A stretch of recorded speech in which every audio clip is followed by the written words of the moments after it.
Hey everyone and welcome to Social Onion। ये जो video है ये मैं अराउंड आई थिंक 3 हफ्ते बाद डालने वाली हूँ।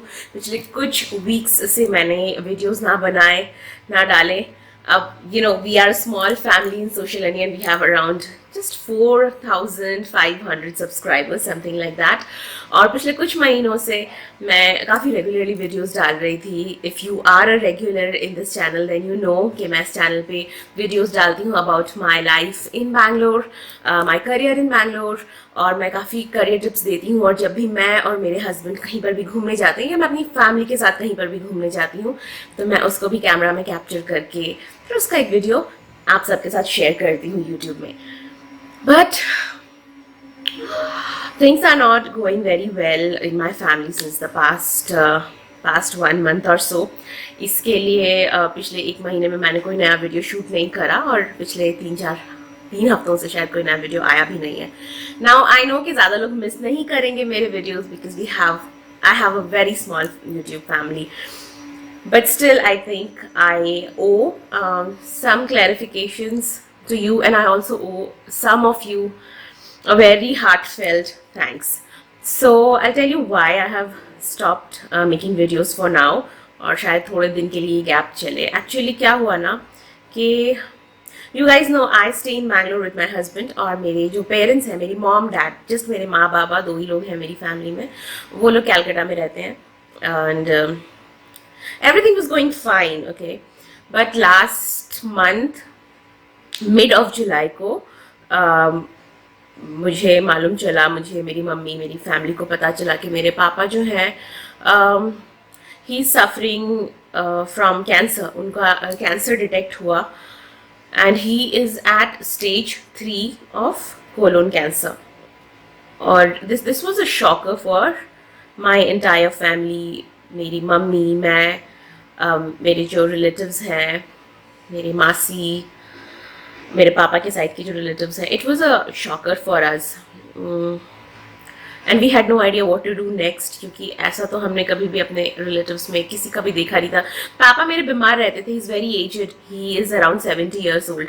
तो बीमार रहते थे, उनको कई तरह की बीमारियां थी, हार्ट प्रॉब्लम था उनको, उनके कई ऑपरेशंस हो चुके हैं।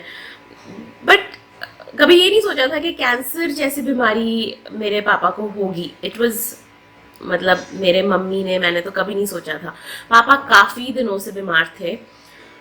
उनको ना उनका लाइक फर्स्ट जो दिख ना, मतलब क्या बोलूं, I don't know how to say this, मतलब यू कैन से कि समझ में आ रहा था कि कुछ प्रॉब्लम है। That happened from February. So what happened is, I don't no आप में से कितने लोगों को मालूम होगा कोलोन कैंसर क्या होता है। बट कोलोन कैंसर में क्या होता है कि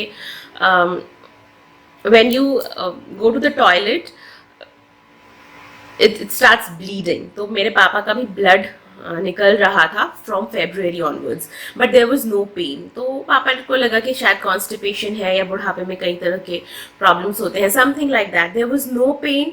तो पापा ने उसको बिल्कुल भी सीरियसली नहीं लिया। और पापा ने मम्मी को बताया व्हेन इट वाज अप्रैल, क्योंकि इतने दिनों से इतना ब्लड लॉस हो गया था, तब जाके पापा ने मम्मी को बताया और मेरी नानी को बताया। तो उसके बाद से वो डॉक्टर के पास, कैलकाटा में ही डॉक्टर के पास दिखाते रहे, हॉस्पिटल्स में दिखाते रहे, और कई तरह के उनको ट्रीटमेंट्स दिए गए, उनका टेस्ट किया गया। कुछ डॉक्टर ने उनको हिसाब गुल दे दिया, मतलब बंदे को कैंसर है लेकिन डॉक्टर ने हिसाब गुल दे दिया। तो थोड़ा सा शुरू में लापरवाही हुई ट्रीटमेंट को लेके।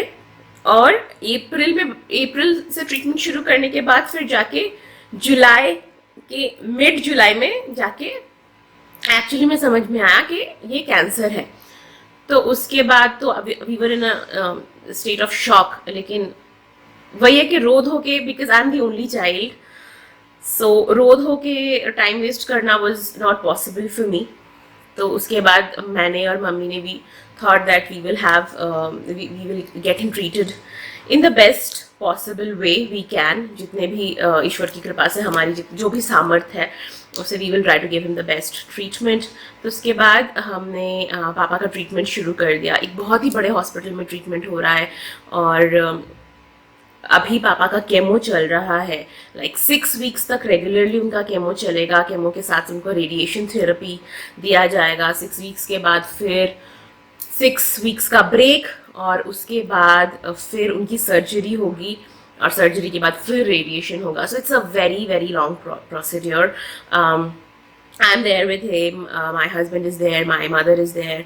तो हम उनका काफ़ी ख्याल रखते हैं जितना हो सकता है. बट अभी he has become like a child, you know, खाना नहीं खाना चाहते, उनको टेस्ट नहीं आ रहा किसी चीज़ में, so he is not able to eat anything.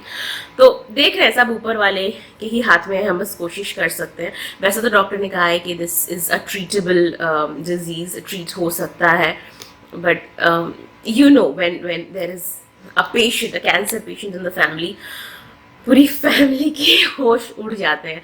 So that is the kind of phase that my family is going through. और मुझे वीडियोस बनाना बहुत अच्छा लगता है. आई नो हार्डली 100 लोग देखते होंगे मेरे वीडियोस, बट स्टिल मैं बहुत मन से वीडियोस बनाती हूँ.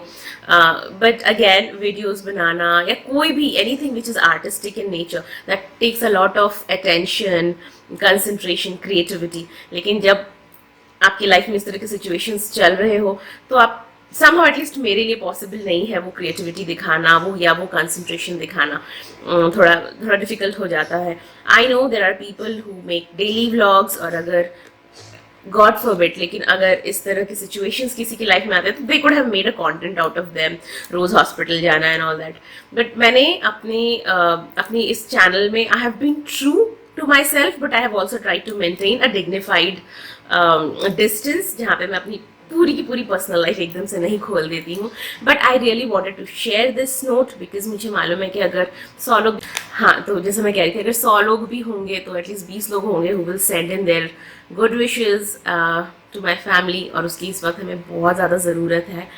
सो that is one thing. Another thing is I really want to extend my heartfelt thank you to you guys, because मुझे लगता था कि मेरा ये चैनल कितना छोटा सा है, जस्ट हैव 4,500 सब्सक्राइबर्स, कुछ ग्रोथ नहीं हुई है मेरी. ऐसा मुझे लगता था, और कभी कभी मैं बहुत अपसेट हो जाती थी. जब मेरे पापा का कैंसर ट्रीटमेंट जब शुरू ही हुआ था, तो इट वाज फाउंड आउट कि उनका जो ब्लड लेवल है वो बहुत कम है. He needed blood. उस वक्त we did not know what to do, because आप क्या है ना, हॉस्पिटल से आप जाके उस ब्लड ग्रुप का ब्लड आप खरीद सकते हो, लेकिन फिर भी आपको एक रिप्लेसमेंट ब्लड डोनेट करना पड़ता है. और बिकॉज मेरी मम्मी जो है, she is a sugar patient, उनको अपने सेट ऑफ बीमारियां हैं. मुझे थोड़े दिन पहले कोविड हुआ था, इसीलिए I was also not medically fit to give blood या डोनेट ब्लड. और उस वक्त मुझे नहीं समझ में आ रहा था कि मुझे कहाँ से खून मिलेगा. हाँ, in a city, लोग कहते हैं कि I'm in a different city, it is not my city, जबकि मुझे बैंगलोर हमेशा मेरा अपना खुद का सिटी लगा. तो जो भी है, I took a chance, और मैंने फेसबुक में डाला, और मैंने ये अपने यूट्यूब में भी पोस्ट डाला कि मुझे खून की ज़रूरत है, अगर डोनेट कोई कर सकता है तो प्लीज़ आइए. और मैंने सारा डिटेल्स दे दिया था. लेकिन क्योंकि मेरा चैनल इतना छोटा है और इतनी छोटी फैमिली है मेरी यूट्यूब में, तो मुझे नहीं एक्सपेक्टेशन था कि आई विल गेट डोनर्स. लेकिन उसके बाद भी मुझे 3 डोनर्स मिले सिर्फ यूट्यूब से. मतलब आप में से 3 लोग आए और आपने मेरे पापा के लिए खून डोनेट किया. टोटल में मुझे 5 लोग डोनेट, मतलब मुझे 2 बैग्स ऑफ ब्लड चाहिए था, उसके लिए मुझे 5 डोनर्स मिले. 2 फेसबुक से आए थे और 3 यूट्यूब से. और मैंने आपको नहीं जाना, मैं नहीं जानती आपका नाम क्या है, बिकॉज आप दे के चले गए थे बस स्लिप मेरे पापा के नाम से. बट वो बाद में हमें बहुत काम आया, क्योंकि उसके बाद फिर से मेरे पापा का एक और ब्लड ट्रांसफ्यूशन हुआ. और अभी क्योंकि ये ट्रीटमेंट लंबा चलेगा, तो शायद और भी ब्लड की ज़रूरत हो, जिसकी वजह से ये जो 5 लोगों ने ब्लड डोनेट किया है, it's going to be a big help for me throughout my dad's treatment. Because कुछ चीज़ें हैं ना, आप पैसा दे के नहीं खरीद सकते. ये जो डोनर्स हैं, इनको हमने पैसे नहीं दिए. अगर हम हॉस्पिटल में पैसे भी एक्स्ट्रा दे देते तो भी कुछ नहीं होता, बिकॉज वी वांटेड डोनर्स. आप खून ले रहे हो 1 बैग, तो you have to replace it. और मैं, मेरी मम्मी, we were not in a situation. I can only thank you people जिन्हें मैं नहीं जानती, नहीं पहचानती. बस मैंने यूट्यूब में डाल दिया एक पोस्ट और वो देख के आ गए. आई can not thank you guys enough. Thank you so much for coming. Thank you so much for doing this. और एक और बात ये कि मेरे एक कमेंट में एक बंदे ने लिखा था कि बैंगलोर आपकी सिटी नहीं है क्योंकि आपको बैंगलोर का लैंग्वेज नहीं आता, you are always an outsider in this city. तो बस मैं उसके जवाब में यही बोलना चाहती हूँ कि मुझे बैंगलोर की भाषा नहीं आती, आई नो मुझे कन्नड़ा नहीं आता, और मैं इस एज में हूँ कि इस एज में एक नई भाषा सीखना बहुत डिफिकल्ट होगा। I will try but I don't no कि मैं कितना सीख पाऊंगी, लेकिन इस एज में आई एम इन माई मिड-30s, तो इस एज में एक नई भाषा सीखना बहुत डिफिकल्ट होता है। लेकिन मुझे बंगाली बहुत अच्छी तरह से आती है, तो क्योंकि मुझे बंगाली बहुत अच्छी तरह से आती है तो क्या ढाका मेरा शहर है, क्या बांग्लादेश मेरी कंट्री है? Because I know Bengali so well, so Dhaka is my city. Bangalore is not my city because I don't know Kannada, but Dhaka is my city because I know Bangalore. मतलब कोई मतलब है इस बात का। मुझे English भी बहुत अच्छी आती है, तो क्या लंदन मेरा सिटी है? London is more my city, Dhaka is more my city than Bangalore. जिस सिटी के लोगों ने मुझे सिर्फ एक पोस्ट के बदले में आके मेरे पापा के ट्रीटमेंट के लिए 3 बैग ऑफ ब्लड दिया, how can I say that city is not mine just because I don't know the language? फिर भी मैं ट्राई करूंगी ये लैंग्वेज सीखने का, बिकॉज हाँ, आप जहाँ पे रहते हो वहाँ की लैंग्वेज जानो तो लाइफ इजी हो जाती है। बट आई एम श्योर जब मेरे बच्चे होंगे यहाँ पे, वो शुरू से ही यहाँ पे रहेंगे, they will know this language. So I have got a lot from this city, love, warmth, job, career and a lot of help, human help. I can not thank you guys enough. और अगर आप ये video देख रहे हैं, I know this was not entertaining, I know this was not, इसमें कोई tips नहीं था आपके करियर या आपके प्रोडक्टिविटी को लेके, बट आई थिंक ये बनाना बहुत ज़रूरी था। अगर दो भी लोग हैं, दो भी ऑडियंस है जो सोच रहे हैं कि why social and you're not making videos, I just want to tell you कि अभी थोड़े से हालात ठीक नहीं है, so I just want to take a break. और उसके बाद जब सब कुछ वापस ठीक हो जाएगा तो मैं वापस वीडियोस बनाऊंगी, एंड आई एम श्योर कि सब कुछ वापस बहुत जल्दी ठीक हो जाएगा। And then I have a lot of video ideas about how you can make your career better, how I can make my career better. और बैंगलोर के आसपास इतना घूमने का जगह है जहाँ पे मैं अपनी फैमिली के साथ घूमने जाऊँगी, तो ज़रूर उसके वीडियोज़ डालूँगी। इस वक्त I am in a tight situation. Life में आता रहता है ये सब, ऊपर नीचे तो होता ही रहता है life. So yeah, that is all. Please pray for my family, please pray for our well-being, and yeah, that is all for today's video. Thanks for sticking up. Yeah, that's it. Bye.